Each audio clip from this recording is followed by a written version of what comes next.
Life in the swamps, the harsh reality of Florida's Alligator Alcatraz. Deep in the heart of Florida's Everglades, where the air hums with mosquitoes and the murky waters teem with alligators and pythons, a new chapter in America's immigration saga is unfolding.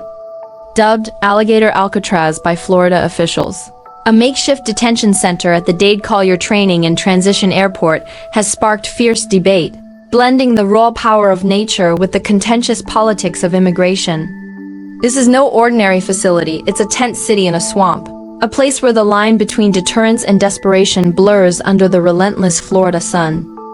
On June 23, 2025, construction began on this remote airstrip, a forgotten stretch of concrete surrounded by the vast untamed Everglades.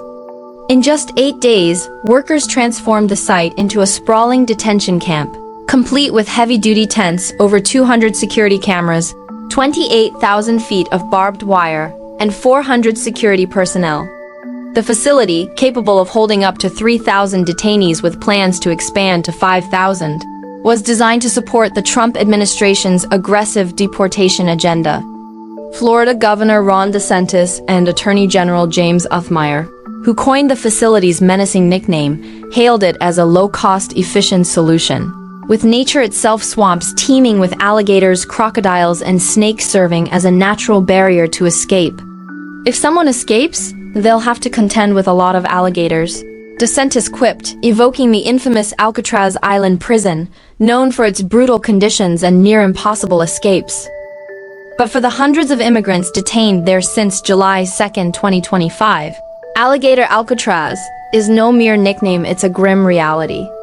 Detainees, some held solely for immigration violations and others with minor or unproven charges, describe conditions that are far from the secure and professional image touted by officials. Tents swelter in the oppressive summer heat, with temperatures often exceeding 100 degrees Fahrenheit. Mosquitoes and other insects swarm relentlessly, tormenting both detainees and staff. Sanitation is a nightmare, clogged portable toilets force waste to be trucked out, and heavy rains have already caused flooding, seeping into tents and adding to the misery. Detainees have been heard shouting "Libertad," freedom, and pleading for help, their voices echoing through the chain-link cages that confine them. One detainee's account, reported by visiting lawmakers, painted a picture of meager meals, bug infestations, and a pervasive sense of despair. The facility's rapid construction, built without an environmental review, has drawn sharp criticism from environmentalists, immigration advocates, and indigenous communities like the Miccosukee tribe, who see it as a reckless violation of sacred land and a fragile ecosystem. The Everglades, a UNESCO World Heritage Site and home to endangered species like the Florida panther and West Indian manatee, has been the focus of billions of dollars in restoration efforts. Critics argue that the detention center, with its generators, traffic, and waste, threatens to undo decades of progress. "Our medicine is in this land," said Miccosukee leader James Osceola, standing near a canal where an alligator swam. "We feel it has protected us, so we need to protect it." Local leaders, including Miami-Dade County Mayor Daniela Levine Cava, have decried the state's use of emergency powers to seize the county-owned land for a mere $20 million, far below its appraised $190 million value.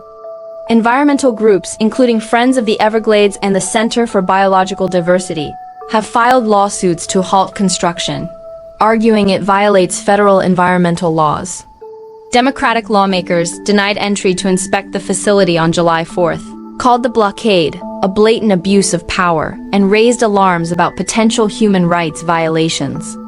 "This is a cruel spectacle," said Congressman Maxwell Frost, while Representative Debbie Wasserman Schultz warned that the flimsy tents could blow apart like matchsticks in a hurricane.